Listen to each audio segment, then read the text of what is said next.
Good afternoon, everyone, on this frigid February day. I am Brianna Smith. I'm the program manager for the Osher Lifelong Learning Institute, aka OLLI, at the University of Minnesota. It's my pleasure to welcome you back to the fourth of 7 sessions of Abraham Lincoln Part 2, presented by J.B. Andersen.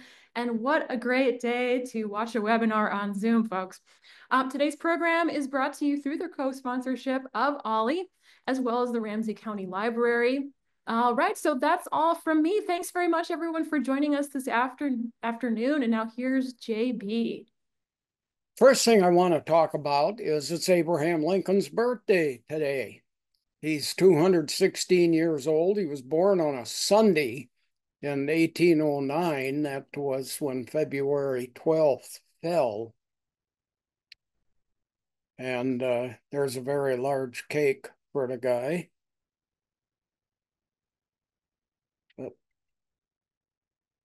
Um, he's 216 years old, 0 months, 0 days. And I've got a countdown here to 2,592 months, over 11,000 weeks, almost 79,000 days, almost 2 million hours since he was born, 114 million minutes, and almost 7 billion seconds since he was born. Now, back to the lecture part. Anyhow, what a lucky deal, huh? Classmates on Lincoln's birthday.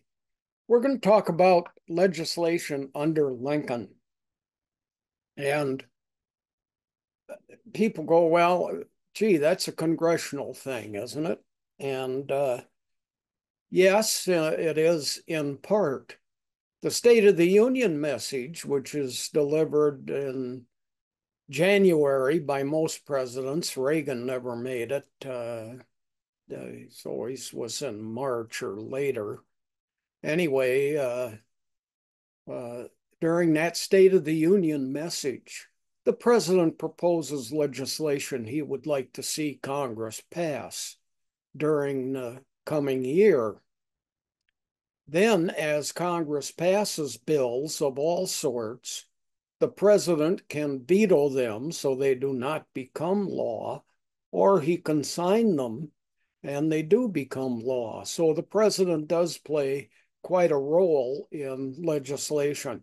He proposes, and then he can hopefully maintain the balance of power by rejecting or accepting legislation from Congress.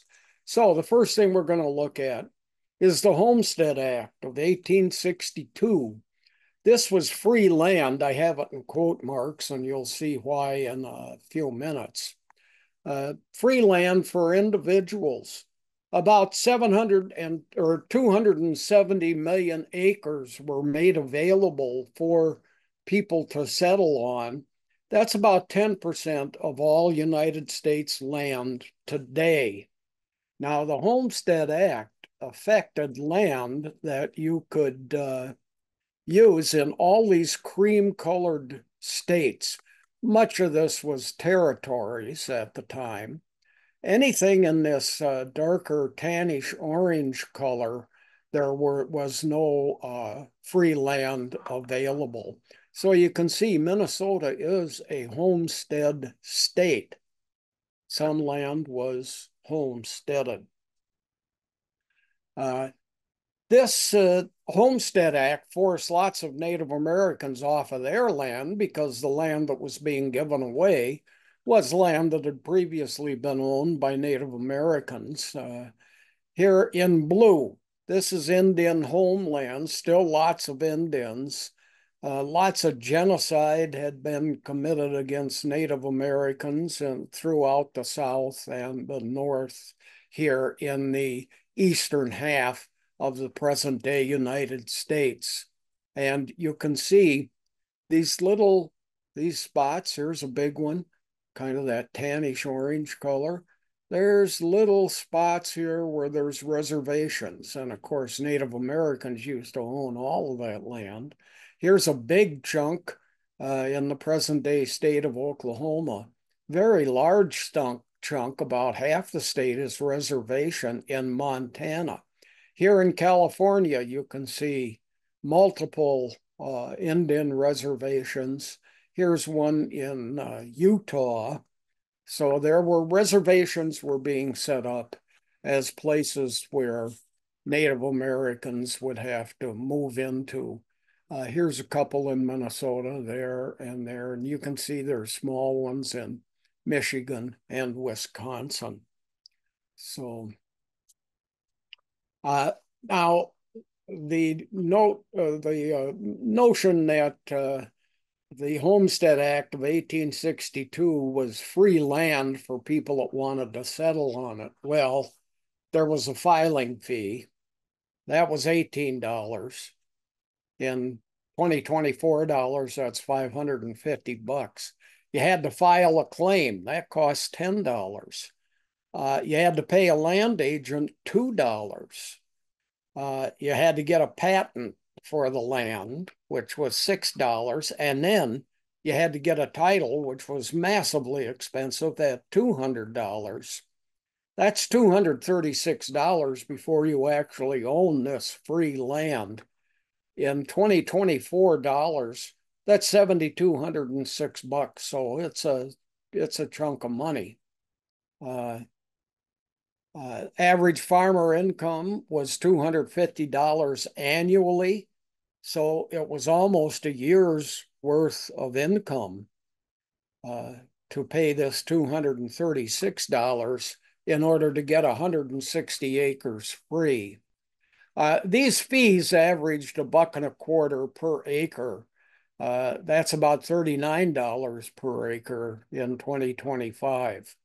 These calculations that I have here and looked up online come in at about $1.47 an acre. So they're about 23 cents above what was the average nationally.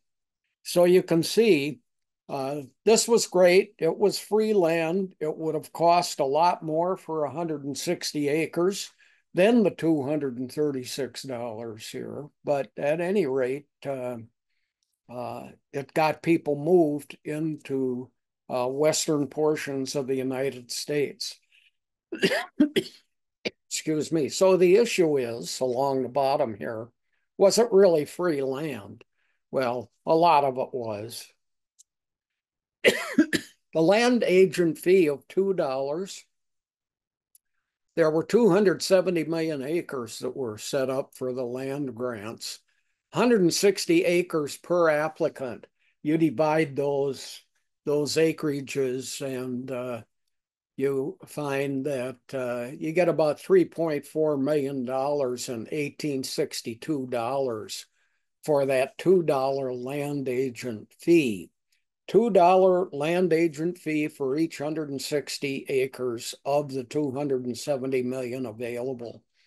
By inflation in 2024, that's about $103 million. I did a lot of looking to see how many land agents were there doing this work in 1862, and I could not find anything. So we don't know how much each of them would have made on the average. There were loopholes in this Homestead Act. There was no enforcement of the law. No agency was set up to make sure that everything was being handled properly, legally, etc. Speculators made multiple claims. These are people that really didn't have a right to make the claim. They were really just, hey, get me some free land. They had no intention of farming it. What they were going to do was later on sell it. So, and these people included cattlemen, miners, lumbermen, railroad companies. You were supposed to be a single individual getting one chunk of land. These people, using multiple different names, would get sizable portions of multiple lands. Then the law said you had to build a 12 by 14 building. These speculators interpreted that to mean inches, and of course it meant feet, even though it didn't state feet. So they'd put up what was at the time even a small dollhouse and said, yeah, I got a 12 by 14 building on that property. 1962 speech by John F. Kennedy, quote, probably the single greatest stimulus to national development ever enacted. It moved a lot of people westward. They had a great deal of land. 160 acres is a lot of land to farm pre-industrialization before there were tractors, etc. This was land that had to be farmed by hand, a plow with horse drawn. My father-in-law, who died in the late 1970s, had an 80-acre farm to the day he died. This is double that size, these land grants. So this was a big deal. But it was an especially big deal to upper class members who filed in various ways to get several claims to the 160-acre areas. It's kind of similar to the Soil Bank Act of 1956 under Eisenhower. Don't grow a crop on your farmland and the federal government will pay you. This was an attempt to raise farm prices. If you have less food on the market, prices will rise. And farmers were overproducing and prices were very small. They weren't making much money. So many wealthy people in the 1956 and onward bought up chunks of land and then put it into soil bank so the federal government would pay them so much per acre for not growing anything on it.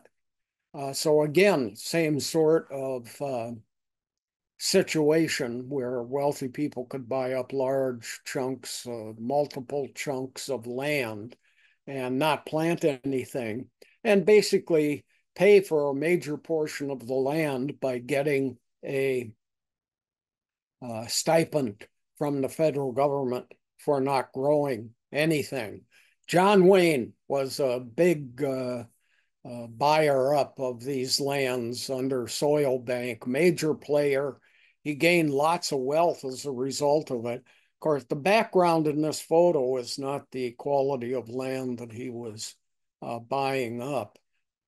When he was criticized for, hey, we took over Native American land and now you're doing this. And he said, well, what John Wayne said is if somebody can't hold on to their land, that's their problem. Yep, check the background again. We're not going to be growing much in that out west area. Again, legislation under Lincoln, the Morrill Land Grant Colleges Act of 1862. And there's 5 items that we're going to talk about from this particular bill. Federal land was given to states. So the federal government owned land in every state. We're going to give you in each congressional district, and now the Civil War's going on, there's only 184 congressional districts in the North. So 184 congressional districts, due to this bill, each received 30,000 acres, and they had to establish on that 30,000 acre plot a college. And they had to teach agriculture, home economics, and mechanic arts, all job-related stuff. Again, education not for personal growth or understanding your culture or believing in democracy, etc. Some congressional districts sold the land and they took the money and gave it to colleges that were already available in their state. So some places didn't exactly do what the law wanted them to do, which was build a new college on this land. They sold it, gave the money to private and public colleges within their state. So is education all about jobs, as this 1862 bill required? Well, basically what they're saying is don't major in humanities or history. Humanities departments have gone through a pretty rough time over the last 20 years, have shrunk to near zero.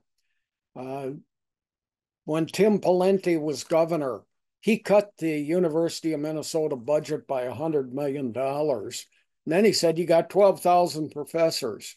The next 10%, 1,200, who resign, die, leave, quit, whatever the reason, you can't replace them. There were 12 professors in the humanities department at that time. 6 left. They shut down the department. Doesn't exist anymore. So what corporations used to do is they'd hire anybody who went through college. Then they'd train you about the specifics of their particular business because you'd proven yourself to be a person of merit, according to them, because you had a college degree. Now it's MBA or else. University of Minnesota business and law schools ended up making profits. And as a result, business people and attorneys said, state shouldn't be running that. It's making a profit. So the business school at the University of Minnesota, which was right next door to the Humphrey Institute, where I worked for a few years, are now privately owned by a group of businessmen who rent the buildings from the University of Minnesota. Same with the law school. The law school was making a profit. It's now owned by a group of people who rent the building from the University of Minnesota. So education's all about jobs. If that's the case, think about this for a second. Name an ancient Greek philosopher for me. I think everybody can do that. Aristotle, Socrates, Plato, certainly you've heard of them. Well, now, name an ancient Greek business person. I can't think of a single one. I could put some names out and we would never recognize them. So interesting how historically what we remember versus what pays out to people. That's job related. About 20 years ago, there was a large movement among businessmen to start teaching economics. And what the economics classes did then was got rid of civics classes, which is what's your government, how does it work, etc. And now, I don't know if it's a majority, it's a huge amount of K-12 schools now teach economics instead of civics. And the economics that they're teaching is a curriculum that's written by business people, and it talks only about U.S. economics, nothing about comparative economics. Here's capitalism in the U.S., that's it. I can't compare it to socialist states in Europe, for instance. Second item in the Moral Land Grant Colleges Act of 1862, military training is required at all of these universities or colleges that you set up. on this 30,000 acres that are granted to you by the federal government. Here is the University of Minnesota Armory. It's a building still standing today, although this is an older photo of it. It's across the street from the old Bell Museum, which is now located on the St. Paul campus. So this is the Minneapolis campus, ROTC, military training college building. Third, the hope was that this bill would bring in a lot of lower class students or middle and lower class students. Colleges tend to be pretty loaded in the 1860s with wealthy students, upper class people, and that really stayed pretty dominant.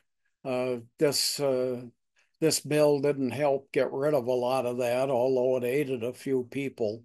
At any rate, it was after World War II and the GI Bill of Rights that GIs who probably would have never gone to college said, I'll give it a try. They're going to pay me so much per month. They're going to pay for the tuition. And that really got middle and lower class students into major universities and into getting a college education. I thought when I graduated from college, I thought, boy, I had a lot of professors that told stories about when they were in World War II. So it made a difference at any rate. Of the 5 items we're talking about from the Morrill Land Grant Colleges 1862 Act, number 4, Southern states have to allow former slaves to go to college. So these colleges must be open to people regardless of race, but they can be separate colleges. In other words, you can have segregation. Here's a picture of a class of former slaves who benefited from this act. But as you can see, it's a segregated college. States, 5th and final item, states have to match the money that they got from the federal government. So you got 30,000 acres and you got some money to go with it. Here is the first paper money to be printed was during the Civil War. This is Salmon Chase, who was Secretary of Treasury and became a Supreme Court justice. And here, this is him on a $1 bill. So anyway, if your state got $50,000 from the federal government to aid in setting up these colleges, then the state had to pay that same amount of money into the program also. So a review of the Land Grant Colleges Act. Federal land is given to states for colleges. Item 2, military training is required. Number 3, the hope is it'll bring in lower class students. And number 4, Southern states, racial equity, but it can be in separate colleges. And number 5, states have to match the federal support to these colleges. There were about 100 land grants made for colleges across the United States. So there was at least one in every state. At the time, there were 23 states in the North that were considered Union states. So there were some grants also done in the Western territories of the U.S. Here's a book written about it, Land Grant Universities for the Future. How can we continue this? What's interesting about it, and I've circled this is my circle line around here, is forward by C. Peter McGraw, or McGrath. I think he pronounces it McGraw. From 1974 to 84, he was the president of the University of Minnesota. The Pacific Railway Act of 1862. This is the third bill we're talking about, and it's the third one that was passed in 1862. These are all gigantic bills in U.S. history, very significant. Here's a line drawn across the U.S. map, and it runs from Omaha, Nebraska to Sacramento, California. And it was basically along the 42nd parallel there. And that they were going to build a railroad along that line, roughly. Government bonds would fund the project. What's the government doing funding this project? I got a comment down here. How about if the railroads pay for it? At any rate, government bonds would be sold for maybe $950, $970, and you'd get $1,000 thing, bill like this, a bond, and you could turn it in after 5 years, 10 years, whatever term was set on it, and you'd get the full value of it then. How about if railroads pay for it? Anyhow, telegraph lines were to be included and built along the railroad lines also. This would make repairs easy because you could take a railroad out to where a line had fallen down or a pole had fallen down. So it wasn't just railroads that were benefiting from the Pacific Railway Act. It was also Western Union. Telegraph companies benefited greatly by having their lines installed along railroad track areas. Item 4 of the 6 items in this bill, there were 2 companies that would do the building. The government would pay for it. It was the Northern Pacific Railroad and the Union Pacific Railroad that did the building. And then they'd bill the federal government. And a little bit more about that later. Here is a map from Omaha. You see it goes through Salt Lake City and to Sacramento, California. And this is just one of the railroad lines that was built by the federal government. Now, in addition to having the railroad line built for them, the railroads also received property 10 miles on each side of their tracks. Now, this is 1,581 miles, and you've got 10 miles on each side of the track given to the railroads. That's 31,620 square miles of free land, in addition to the U.S. government paying for the building of the railroad line itself. Now, another major factor here is the most expensive property in the United States was property that was near the railroad line, because you didn't have to haul your goods very far to get them on board a railroad and sent to another town. So being close to the railroad made this land much more valuable. So not only did they get free land for the railroads, they got land that became very valuable as a result. Now, 31,620 square miles of free land. State of Maine is about 35,000 square miles. South Carolina is about 32,000 square miles. So they're a bit bigger than the roughly 32,000 square miles of free land given to railroads along this transcontinental route. Sixth, final item, loans were made by the federal government for each mile of railroad track that was laid.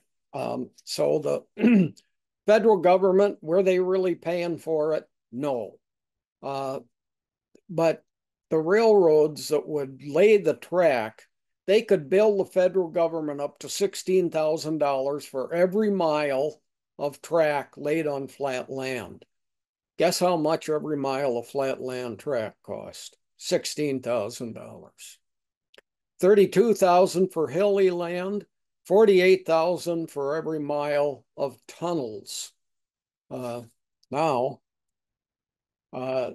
these were called loans, and they were made by the federal government to railroads, but the vast, vast majority of railroads never repaid any of this land or any of these fees for the building of the railroad, the rails themselves.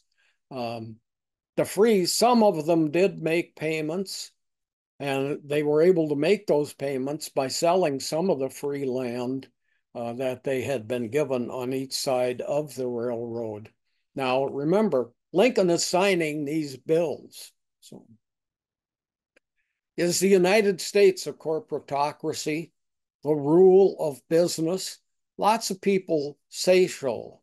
Is the United States an oligarchy? That's a rule of the few, the wealthy. Lots of people say that's what we've always been.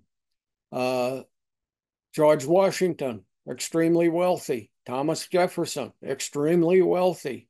Both of them slave owners.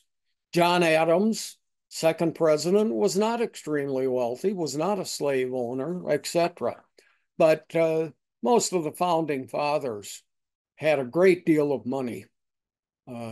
So is the U.S. a democracy, rule of the people? Lots of people that argue, no, we're a corporatocracy, and the people that run those corporations form an oligarchy, which is a rule of the few. Does voting count much? Who contributes to campaign ads? Lots of big businesses do. Legislation under Lincoln, another railway act that we're going to talk about. This is the Pacific Railway Act of 1864. 10 miles on each side of the tracks had been given to railroad companies. This bill ended up saying, we're going to give you 20 miles on each side of the tracks. At one point in the United States, railroads owned 25% of all U.S. land, 1/4 of it, given to them on each side of their tracks. Number two, all the timber on this land, any coal that they found, coal deposits on this land, were granted to the railroads also.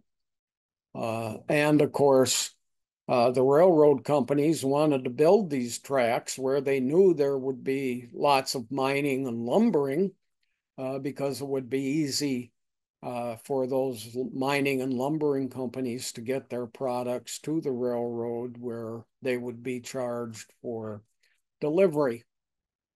Now the railroads themselves own all the lumber and coal, 20 miles on each side of their tracks. Third, railroad companies can sell their own bonds. Federal government isn't going to be the only body that will be selling bonds and making a little money back, hopefully, on them.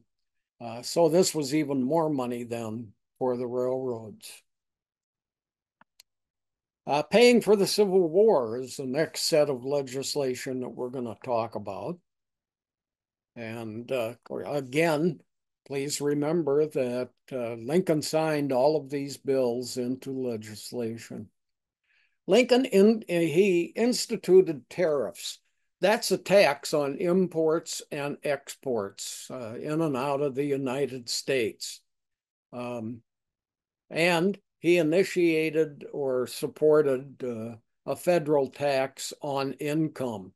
And a lot of this stuff didn't come out of Congress. These are not laws. These are presidential proclamations. Tariffs have often led to economic depression. So have and the tariffs, that we're seeing something about this again. One of the things I always used to tell students was anything you hear, try to compare it to modern day stuff. This is history. We're hearing a lot about tariffs right now again and the raising of them. Frequently, these tariffs and balancing of the budget, which we're hearing a lot about now also, these things led to economic depressions, most notably the 1830s, 1890s, and the 1930s. Generally, tariffs are an attempt to gain greater wealth for the already wealthy. In the US, it might cost you $1 to make something. In England, they could make it for 70 cents. They'd been making it for 100 years longer than we had. So then they bring that product into the United States and sell it for 70 cents, and the US people have to sell it for $1, and that's just to break even. So tariffs come about. England brings in a 70-cent item, and we have a 50% tariff on it. All of a sudden, it becomes $1.05, and that's more expensive than the dollar that the US company might want to be selling it for. So it supports US businesses. US products become cheaper than foreign products when you apply a tariff to them. That's the hope, anyway. It also basically it allows U.S.-based industries to raise their prices. Now, a lot of this stuff in the modern world does not apply to companies that are US-based, but manufacture overseas. So we got all the companies that make something in China and they pay people 50 cents a day or something. Then they transport it to the United States and bring it in, even though it was manufactured in a foreign country. It's owned by a US-based company, so there's no tariff on it. And that applies to modern tariffs as well as the older tariffs that existed under Lincoln. 2025, we're in the battle again. Most predominantly, we're hearing about Canada, Mexico, and China. So let's see what happens. Article 1, Section 9 of the U.S. Constitution. You cannot levy a direct tax on people. This means no tax on income. Lincoln talked to Congress. He talked to members of his cabinet. They all said, we think an income tax would be okay. Well, fact is, it was totally illegal in the 1860s. It was a constitutional violation. Lincoln's income tax that he initiated in 1861 to help pay for the Civil War was a 3% tax on your total income, but only on incomes over $800 a year. In 2024, that's about $28,000 a year. So people making less than that were paying no income tax during the Civil War. The average income in 1861 was $141 annually. You had to make 800 before you started paying a tax. This definitely was a tax on rich people. The 16th Amendment to the Constitution is the one that allowed an income tax, got rid of the constitutional requirement that there be no direct taxes on U.S. citizens. And so it allowed the income tax. It was passed by Congress in 1909 and then sent out to the states for approval, sent to Lincoln for approval, then the states. Both houses of Congress were controlled by Republicans. The president at the time was William Howard Taft, a Republican. So the income tax is initiated by the Republican Party. It was ratified by the states in 1913. That's why we have an income tax today. Now, what's interesting about this is it wasn't ratified till 1913, so people say, well, that's Woodrow Wilson, the Democrat. Well, no, it wasn't. That just happened to be how long it took to get the 1909 bill approved by the states. So the blame doesn't belong on Wilson, belongs on President Taft and his Congress. Legislation under Lincoln, the Revenue Act of 1862.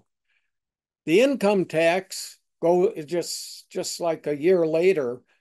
Let's have 3 levels of it. You pay a different percentage.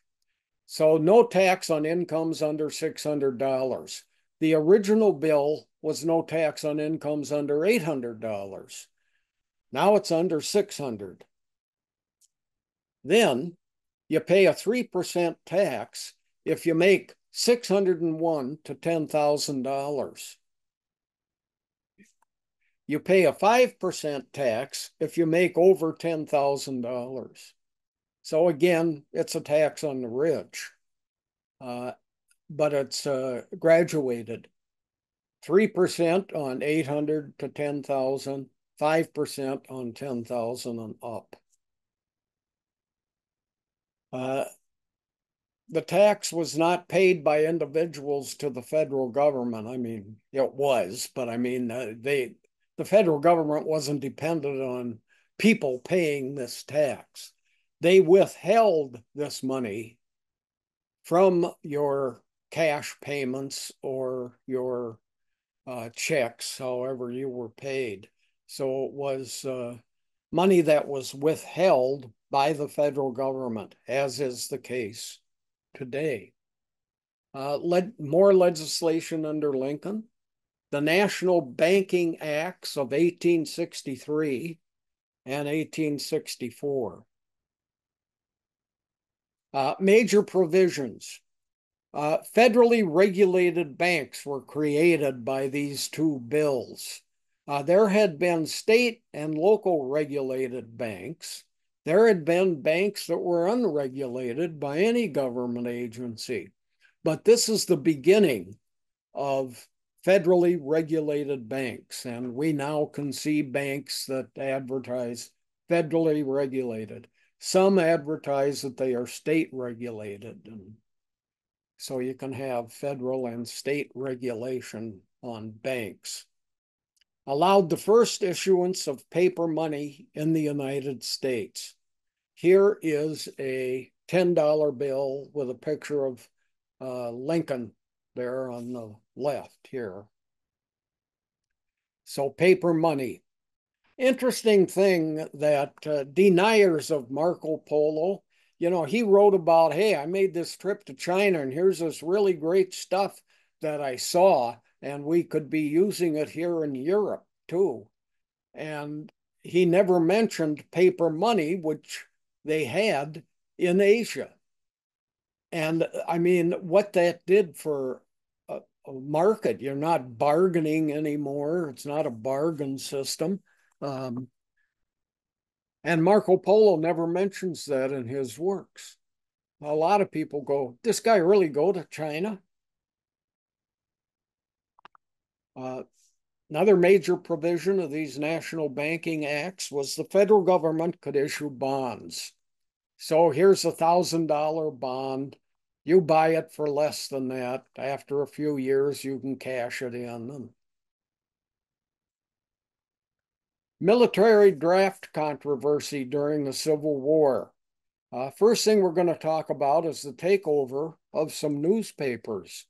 There were two newspapers that warned about the military draft, and they were very negative in their complaints about people being involuntarily placed in the military. And Lincoln had the military then go into two of these newspapers and take them over. But there was so much protest against it that the takeovers only lasted for 2 days. But here you got a president of the United States sending the military in to take over newspapers. Here's the New York Tribune. You might remember we've talked about this paper in the past, and it was a anti-slavery newspaper. Military draft controversy continues. We go to New York City from 11th to the 16th of July of 1863. There were protests against these drafts. It's an involuntary call-up of people, and they're forced to serve in the military. It was passed by Congress in July of 1863. And here's a poster that was placed in cities across the country. Here's how it's going to work. The protests that rose up in New York City were mostly laboring class people and mostly Irish immigrants. And the major concern here was not the fact that there was a draft and you might have to serve involuntarily. It was what was called the computation fee. The computation fee was if you got drafted but didn't want to serve, you could pay $300 and buy your way out. You could stay at home then. Now remember, farmers at this time, which were like 90% of the population, were making $140 a year roughly. So $300, that's about $7,500 in 2024, and you could buy your way out of the draft.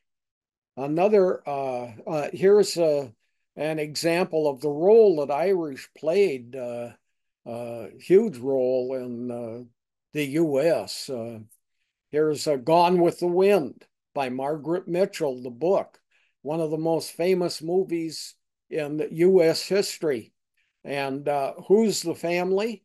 The O'Hara family, Scarlett O'Hara, Irish ancestry people, or people that had actually come here from Ireland.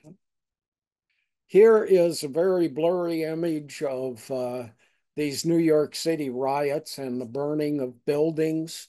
Here's a photograph that was taken during the riots in July in New York City against people being able to buy their way out of the military draft, involuntary military draft. This is Grover Cleveland. In the 1880s and 1890s, he would be elected president of the United States. In the 1860s, he did something that you could also do by this bill. He didn't have to pay the $300 fee to get out. He found somebody else to substitute for him, and that was allowed for.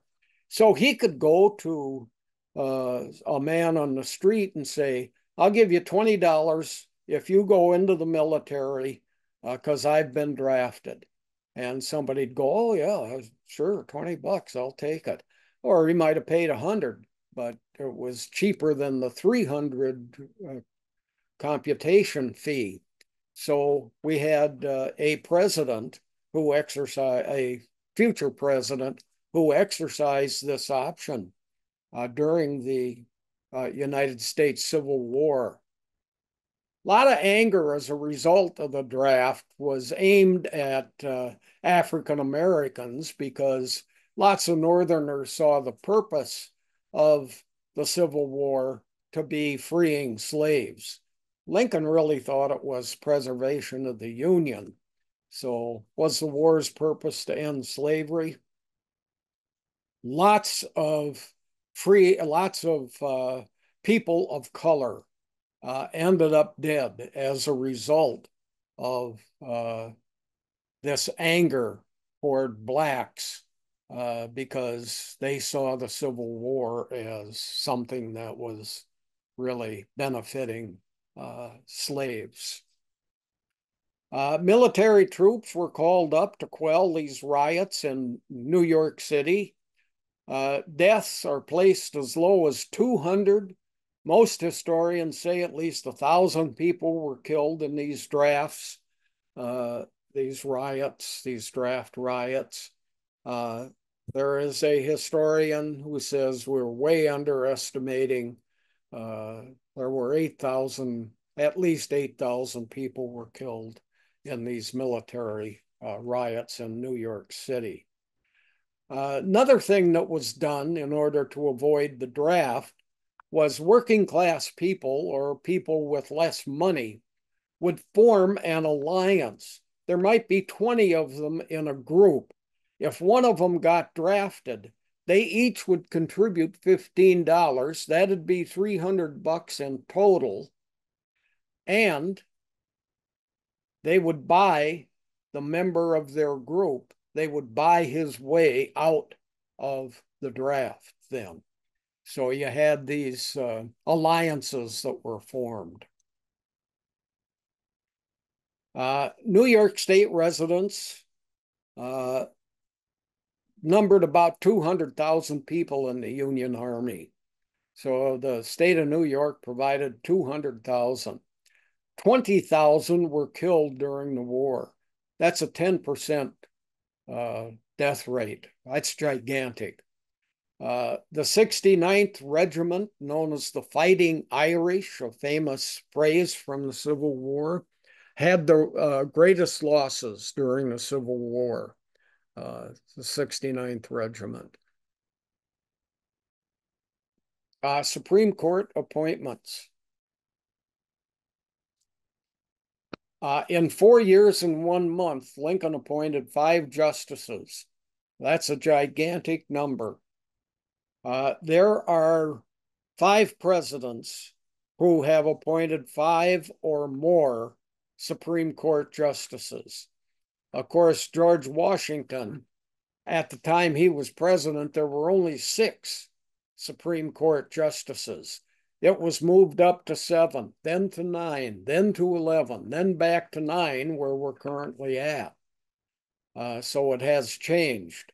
Washington, with 6 people, 6 men on the Supreme Court, did 8 appointments during his two terms in office. Franklin Roosevelt, in 3 terms in office, appointed 8 of 9 justices. Andrew Jackson, pictured here, this is Washington, Roosevelt, Andrew Jackson, appointed 5 in 2 terms, as did Abraham Lincoln and William Howard Taft, and both Lincoln and Taft did it in a single term. They appointed 5 justices each. There are 3 men who were, no one stepped down from the Supreme Court during their period in office. William Henry Harrison, well, he gave an inaugural address, became president, was sworn in, and died 30 days later. So, I mean, the guy was shortest presidential term in our history, lasted about a month. Zachary Taylor, who died in office after a couple of years, appointed no Supreme Court justices. And Jimmy Carter, the only president to serve a full 4-year presidential term, that was unable to appoint any Supreme Court justices.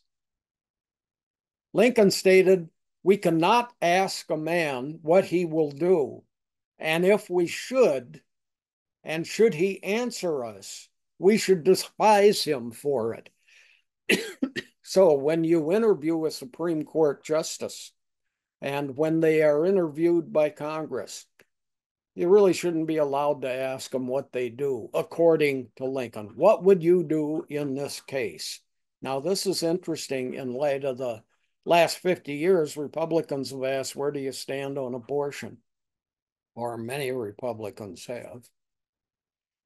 Okay, next thing we're going to look at is the Lincoln assassination.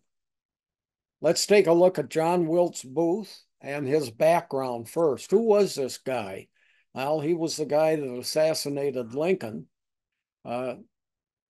As a kind of a side note here, I'm just going to tell you that the longest word when I was a kid that I learned how to spell was assassination. Why? It has ass in it. Assassination. Hey, when you're 10 years old, that's a big deal. John Wilkes Booth, he was from a famous acting family. His brother was Edwin Booth, considered one of the greatest actors in American history. And his father was Junius Brutus Booth. The three of them together are considered a very prominent family in the history of acting. Left to right, John Wilkes Booth here, Edwin Booth, and the father, Junius Booth, all distinguished actors. Frequently, they did plays, Roman or Greek plays, so they'd be wearing this kind of wardrobe for the play. Here is the Booth Theater on Broadway. It still exists. I'm going to show you a close-up here of this sign and this name for the Booth Theater. Nathan Lane was starring in a role there when this picture was taken. And here is the Booth Theater. And here's where I took close-ups of each of those items. This theater was built in 1913, and it's still doing productions this year in 2025. So it's over 100 years old as a theater. It's a Broadway theater.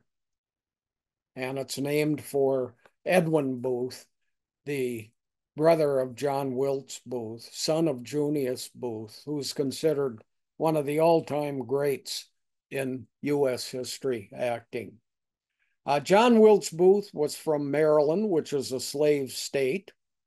In 1865, he was living in Washington, D.C., which was a slave auction area.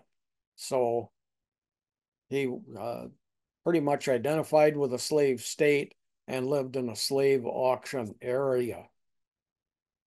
Here is Washington, D.C., federal property. This is federal property also, the Annapolis Academy for the military. This is Ford's Theater. John Wilkes Booth generally did plays at this theater where the assassination occurred. Here's the interior of Ford's Theater. This is the presidential box here and the seating, and you can see the stage area. Now, this was Lincoln's booth was up here.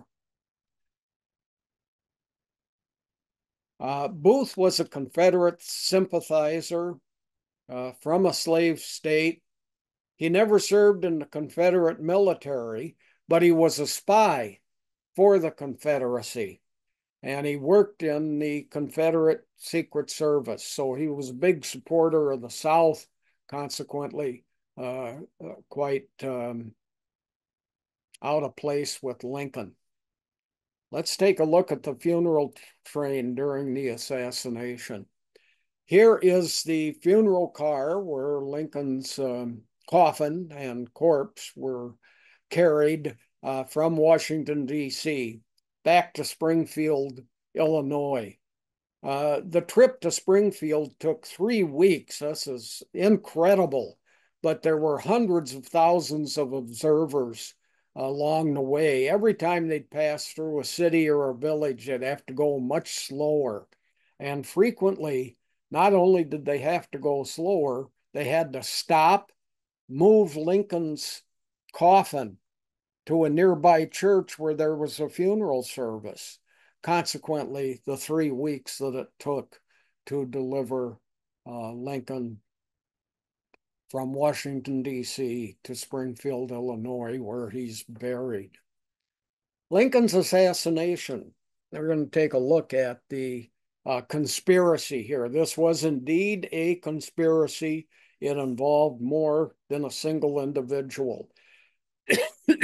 Several people were involved in being killed.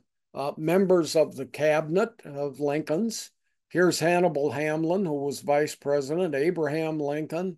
Here's Edward Bates, Seward, William Howard Seward, and Stanton, Blair, Usher, and Pasadena and Wells. And these were all cabinet members of Lincoln's. And many of them were to be killed also. And here are the people that were going to do the killing. Many had been working for the Confederacy on this assassination. Some worked on a kidnapping, but not the assassination. And here they are. This is Atzerodt. He was one of John Wilkes Booth's accomplices. Harold, Spangler, Arnold, O'Laughlin, and Payne. And we'll talk a little bit about several of these guys coming up. This is the house where Booth, John Wilkes Booth, lived. It's the white building that you see, and it's was a boarding house. And Mary Surratt was the owner, and she. This is a photo from the 1890s. Hey, notice a kid on the curb here, and look up here, somebody sitting in the window. Always look around in photos. Don't see it in totality. See individual parts also. Now here it is in 2009, and it's an Asian restaurant, and it's called the Wok and Roll Restaurant. A wok is the pan that Asians cook food in, and roll refers like to egg rolls. Also in the evening, you can sing karaoke there. And that is the Surratt House today. And here's a picture of Mary Surratt. Now, here were the assignments. John Wilkes Booth was to kill Lincoln. Atzerodt was to kill Andrew Johnson, the vice president. Powell and Harold were working together. They were going to kill cabinet member William Seward. And the three men listed at the bottom were involved in the kidnapping attempt also. And that's Arnold, John Surratt, who was the son of Mary Surratt, and O'Laughlin. So 5 major conspirators, and we're going to talk about all 5 of them. By the time we finish up here in about 10 minutes and move on to questions or comments, we may not get through all of these. I'll do a review next week also, possibly. We'll see how we do. So 5 major conspirators. Let's take a look at John Wilkes Booth's background again.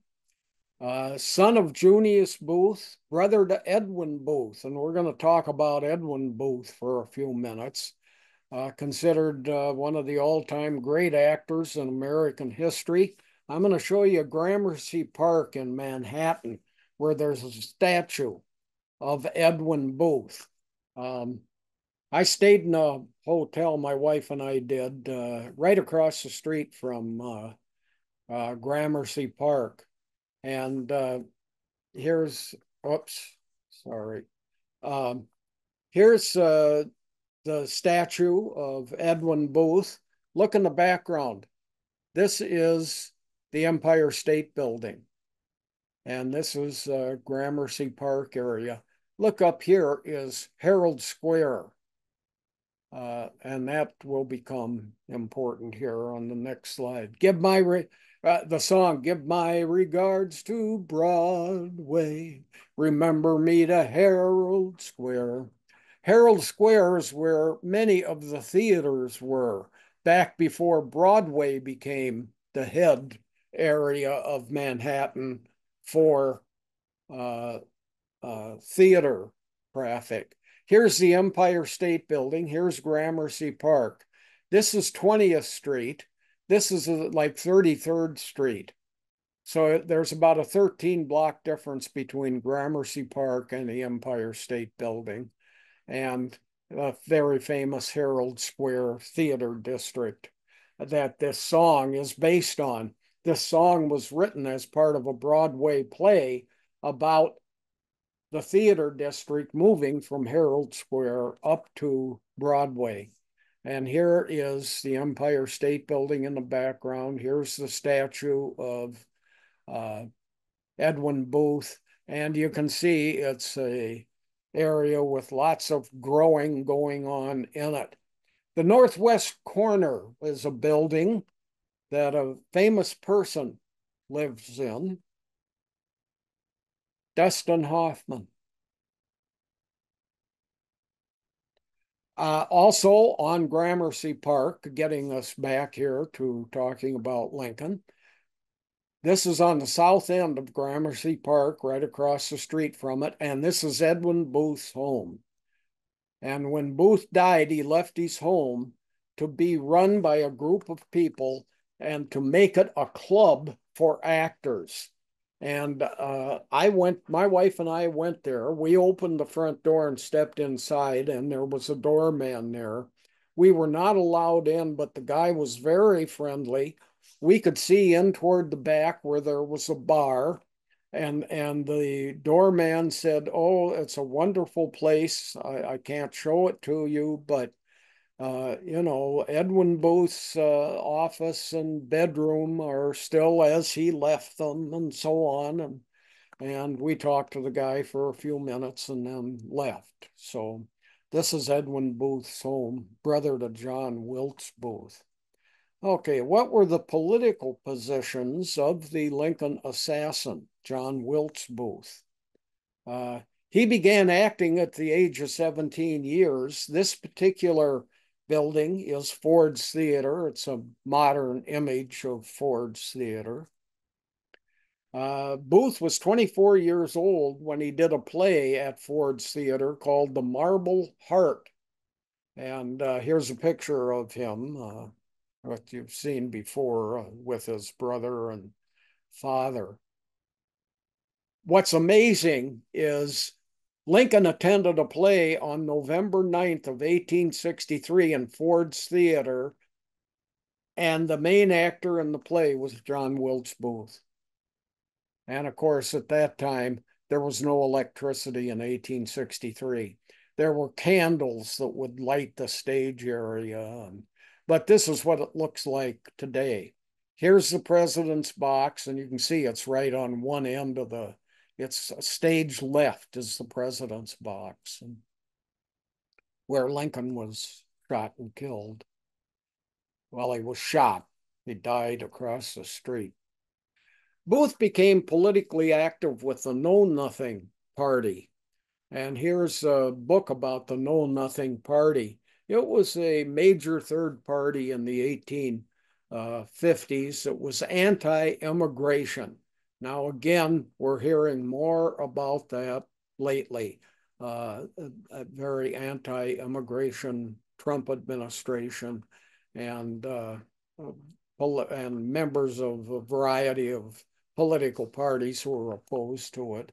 You can buy this book on Amazon for almost $44, but It's about the Know Nothing Party in the state of Massachusetts. Booth became politically active with the Know Nothing Party. That's what really got him interested. First, it was acting, then it was politics. This is Millard Fillmore, pictured here. He was a candidate for the Know Nothing Party in 1856, and he had been president of the United States from 1850 to 1853. After the death of Zachary Taylor, he had been vice president under Zachary Taylor. Booth was a ferocious defender of slavery. This is John Brown, he attacked Harper's Ferry, a United States fort, and took it over in 1858. And his purpose was to end slavery. And Booth aided in the capture. He took part in a posse that captured John Brown. And he also witnessed Brown's execution. So Booth was able to easily cross enemy lines during the Civil War because he was an actor. Why are you going to Georgia? Well, I'm doing a play down there. Oh, okay. So he was performing widely. Well, this made his job as a spy for the Confederacy incredibly easier to do. Uh, Here are a couple of Confederate service agents, Secret Service agents, they're spies. This is Jacob Thompson. This is Clement Clay. And they would agree to meet John Wilkes Booth in Montreal, Canada. And they did this several times during the Civil War. And of course, what they are planning is lost. Again, plans to assassinate other people. Ulysses Grant was added to the list. He was the major general there. And the shooting of Lincoln, I'm going to do this and then we can go to the questions. Why don't we, Brianna, are you there, Bree? Could we start the questions now? Are there many or? I think there's time for you to follow through with the shooting if you want, since we're all on the edge of our seats, and then we can get to questions, which bring us back to some of the material from earlier in the class. Okay, Yeah. thank you. As a leading actor, Booth had easy access to theaters, especially Ford's Theater, perfect place to shoot Lincoln when he was there because Booth knew that he could get in and out of any theater in the country, basically, because of his acting background. On the day of the assassination, in the afternoon, Booth went to Ford's Theater and he went up to the presidential box. And here's the door from the presidential box. And he cut a hole or drilled a hole here, a close up of it, so that he could lean down and look inside before he opened the door to see where Lincoln was seated in there. And then he could walk right in and shoot him. Peeping through the hole. This is the door on display in the basement of Ford's Theater. So you can go to Ford's Theater, go down to the basement museum and see this door where here Booth had cut a peephole. Also, the Derringer that was owned by John Wilkes Booth and was used to kill Lincoln is on display in that Ford's Theater museum. At the time of the shooting, here's Booth has entered the presidential box, and Mrs. Lincoln shouts, "The president is shot." There's Henry Rathbone becomes an important person. Here he is. I want to go back. See, Lincoln had guests that they'd invited to sit in the presidential booth with them. And this Henry Rathbone was one of them. He was not a conspirator, but he had a date, and they sat with the Lincolns, and he'd been a major in the Union Army. Clara Harris was the woman that he had on the date that evening. She was the daughter of the United States Senator from New York, so that was a major connection for Lincoln to make by inviting this couple to the play and to sit in the president's box. People of greater note had been invited, like the Grants had been invited, but people turned down Lincoln. The reason was Mrs. Lincoln she wasn't just a difficult person, she was an extremely difficult person. People didn't like being around her. So there were lots of refusals, but this was a big deal. Daughter of a U.S. senator, wow, I'm getting invited to sit with the president, and a major in the military. You know, he's not a general, he's not a colonel. Rathbone was an attorney and a Civil War officer, and he became a diplomat. And eventually, the two of them got engaged and in 1867 married, and they were stepchildren.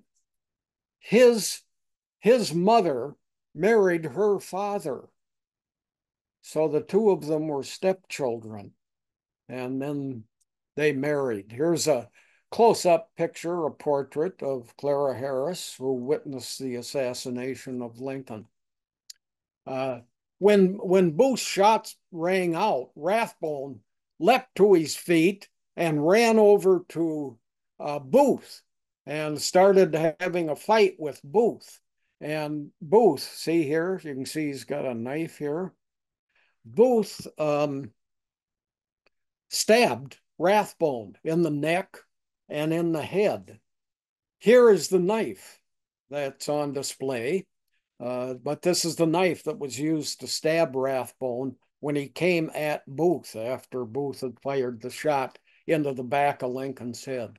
In the 1880s, as a diplomat in Germany, Rathbone was having mental problems. He and his wife, Clara Harris, were in Hanover, located there. Oops.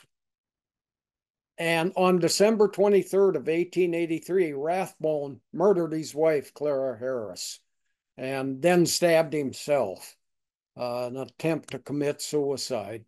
He claimed to the people investigating all of this that the paintings and photos they had on the wall, people would come out from behind these hangings on their wall, and that's who killed his wife and stabbed him. Well, they knew he was nuts. He was sentenced to serve time in a German mental institution, pictured here, mental asylum. Sir, he was 28 years there, died in this building, and it was 1911, 28 years after his wife's death. He's buried next to his wife in Germany in this cemetery right here. And in Germany, if you go several years and you're buried in a cemetery, and you go several years and nobody inquires about where you're buried, they remove your body. They remove the marker, give them a decent disposal. This happened in 1952 to the Rathbones. Nobody had come to investigate their burial place or look at it. This keeps the cemetery sites in Germany small. You're always having more room in the cemeteries. Tried to find an image. I typed in marker, and here's what I got. What's this? Now, should we quit or keep going? I think this is a great place for us to turn to the Q&A because we do have some questions. Okay, great. And we'll look forward to continuing this other story next week. So let's kind of bring ourselves back to the topic at the outset of today's webinar. There's a couple questions about land grants and these issues. So a question about how the government could afford land grants with the expenses of the Civil War. Todd Marshall is also really surprised at all this major legislation happening during the Civil War, including the Homestead Act. And then perhaps we can get to Nancy's question too, asking about whether the Homestead Act provided veterans with exemptions from the fees. Hmm. Uh, I don't know about that veteran exemption, no. But life goes on even during wars. And westward expansion was a gigantic issue among presidents, from George Washington up into Lincoln's time. So they wanted to continue westward expansion. Uh, the cry of lots of politicians had been coast to coast. We want a nation that runs coast to coast. Consequently, even though we see the Civil War as a gigantic issue, so was United States expansion. And so was railroad expansion. Now, railroad expansion looks like, well, that's some commercial thing. Not in a time of war. They're moving troops. They're moving supplies for troops. They want to do it as fast as possible. They're moving armaments for troops. You build up these railroads during a war, and you have a much better transportation system for fighting your war. Did I hit everything there, kind of? You did, JB, and you actually like walked right into my next batch of questions. So perhaps you can elaborate further. There's a couple questions about the railroads, people wondering about, what is this economic strategy behind giving so much land and property rights to the railroads? You're mentioning there's this kind of military impetus, but is there a kind of larger economic strategy? Is there a strong railroad lobby at the time is another question. And then Todd also chiming in here is concerned about the potential for significant corruption in the way that these railway acts are being authored, that they're defining, how are they defining a railroad? Yeah, we see the Republican Party today as the party of business. It was the party of business from its founding. It was also anti-slavery. And it was founded in 1854 in a little town in Wisconsin. You can go visit the building where it was founded in Ripon, Wisconsin. But the fact is, it was a way to, we needed greater transportation, or that was a want for lots of people in the U.S. What's a good way to do it? Give them land. The federal government can confiscate land if they need to. They didn't have to. They just run Native Americans off of their land and then say it's under federal control until it becomes a state. And then under federal control, you had a war going on and you wanted westward expansion. So we're going to build as much railroad as we can, and we'll have the people pay for it, basically. And the land that the federal government owned was basically put into their pockets by the military, who were moving Native Americans off that land. And so they had lots to give away. And they wanted these railroads built. So just as today, actually, uh, we made easy path for people that were building, the businesses that were building these faster transportation, and a huge, gigantic, I mean, some of the wealthiest people in the history of the United States are still railroad barons from the 1860s to the 1890s. They make the list of the richest 100 US citizens of all time. And that's, you might say, well, they were worth 100 million, but this is 140 years later, and that's 150 billion all of a sudden. And there's a couple of them that are, in the top third of the wealthiest people ever in our country. And so it was this tie between business and government that lots of us want to deny, but the fact is, there is a very strong tie between corporations in the United States and who serves in the government. Hmm. And here, you kind of got to a question from Steve that was kind of asking you to think about this history from the Civil War, seeding the era of the Gilded Age and the robber barons of the late 19th century. So you've just kind of spoken about that. And Steve is looking forward to you covering this in the spring course on Teddy Roosevelt, which, will kind of just like pick up where you're leaving off here. So that's really interesting. Another question related to this westward expansion, Adrian is curious whether Lincoln ever met with Leland Stanford and whether their biographies intersect at all. Yeah, I don't know. And of course, Stanford is famous. Stanford University that he built in California, um, from his wealth that he had gained. And yeah, Teddy Roosevelt was a Republican who started undoing a lot of this great wealth. And I'm going to do Teddy Roosevelt spring quarter. So we'll talk a bit about all these wealthy, unregulated businesses and wealthy individuals. And then they ran full tilt into Theodore Roosevelt. And then once Theodore Roosevelt left office, there was a big undoing of regulations again. So. Great. All right, JB, we've got 3 questions left, and I think these could be pretty quick, like 30-second answers, so we can make sure to get to all of these in the last 2 minutes. A question just asking you to remind us which college land grants were made in Minnesota. Well, that I don't know, but the University of Minnesota was one of them. It already existed. The University of Minnesota is older than the state of Minnesota. And it was one of the examples of where you can use this money for an existing university. Mm-hmm.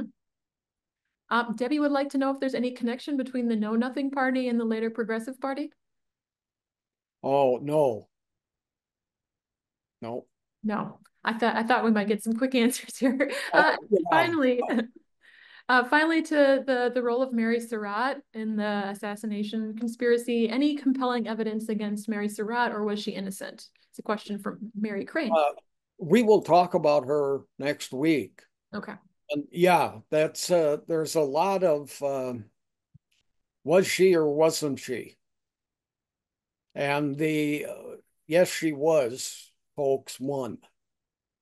So, and I'll give you details and images next week.